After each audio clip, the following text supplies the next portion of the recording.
2026 May 15-നാണ് Democratic Republic of Congo ഔദ്യോഗികമായി പുതിയ എബോള ബാധ സ്ഥിരീകരിച്ചത്.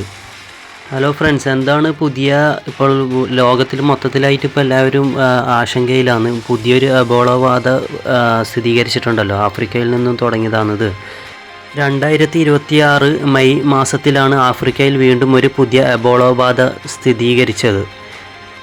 ഇതിനെക്കുറിച്ച് ഏറ്റവും പുതിയ ഔദ്യോഗികമായ വിവരങ്ങൾ താഴെ നൽകുന്നു. എന്താണ് ഈ പുതിയ എബോള ബാധ?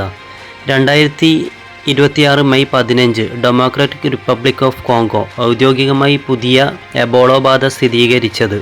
കോങ്കോയിലെ ഉദൂരി പ്രവിശ്യയിലാണ് ഇത് ആരംഭിച്ചത്. നിലവിൽ ഇത് അയൽരാജ്യമായ ഉഗാണ്ടയിലേക്കും പടർന്നിട്ടുണ്ട്. വേഗത്തിൽ പടരുന്ന ഈ സാഹചര്യം കണക്കിലെടുത്ത് 2026 മെയ് 17 ലോകാരോഗ്യ സംഘടന WHO ഇതിനെ ഒരു അന്താരാഷ്ട്ര ആരോഗ്യ അടിയന്തരാവസ്ഥയായി പ്രഖ്യാപിച്ചു. എന്തുകൊണ്ട് ഇത് കൂടുതൽ ആശങ്കയുണ്ടാക്കുന്നു?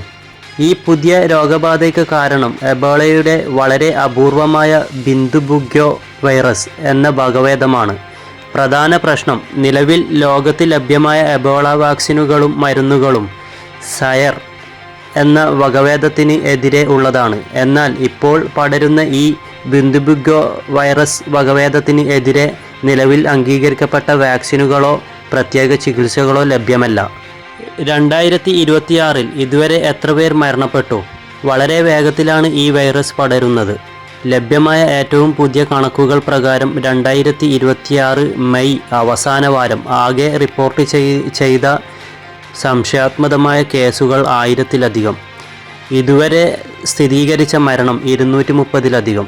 രോഗബാധിതരുടെ ചികിത്സ ഡോക്ടർമാരുടെയും നഴ്സുമാരുടെയും ഉൾപ്പെടെയുള്ള ആരോഗ്യ പ്രവർത്തകർക്കും തുടക്കത്തിൽ തന്നെ ഈ രോഗം ബാധിക്കുകയും ചിലർ മരണപ്പെടുകയും ചെയ്തിട്ടുണ്ട്.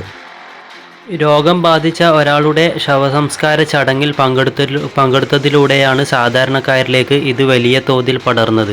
നിലവിൽ അന്താരാഷ്ട്ര ആരോഗ്യ സംഘടനകളും റെഡ് ക്രോസും ചേർന്ന് ഈ രോഗബാധിത പ്രദേശങ്ങളിൽ കർശനമായ പ്രതിരോധ പ്രവർത്തനങ്ങളും പുതിയ വകഭേദത്തിന് എതിരെയുള്ള മരുന്ന് പരീക്ഷണങ്ങളും വേഗത്തിലാക്കിയിട്ടുണ്ട്.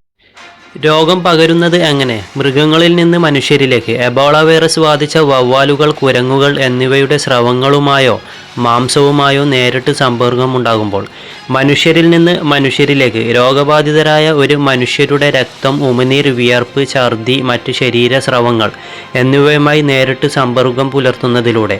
ചികിത്സയും പ്രതിരോധവും. ഇതിനെതിരെ ഇതുവരെ ഒരു വാക്സിൻ കണ്ടെത്തിയിട്ടില്ല. പുതിയ വകഭേദമായ ഈ എബോള വൈറസിനെതിരെ ഇതുവരെ ഒരു വാക്സിൻ കണ്ടെത്തിയിട്ടില്ല. പഴയ ഒരു വൈറസിൻ്റെ വാക്സിൻ ഇതിന് ഫലപ്രദവുമല്ല. രോഗലക്ഷണങ്ങൾക്കനുസരിച്ച് ഉള്ള തീവ്ര പരിചരണമാണ്. പ്രത്യേക ആൻറ്റിവൈറൽ മരുന്നുകളുമായോ മറ്റോ ഇതിന് ഒന്നും പൊരുതാൻ പറ്റാത്തതുകൊണ്ട് നിങ്ങൾ രോഗബാധിതരുമായി ഇടപഴകുമ്പോൾ കടുത്ത ജാഗ്രത പുലർത്തുകയും വ്യക്തിശുചിത്വം പാലിക്കുകയും ചെയ്യുക എന്നതാണ് ഇതിൻ്റെ പ്രധാന പ്രതിരോധ മാർഗം.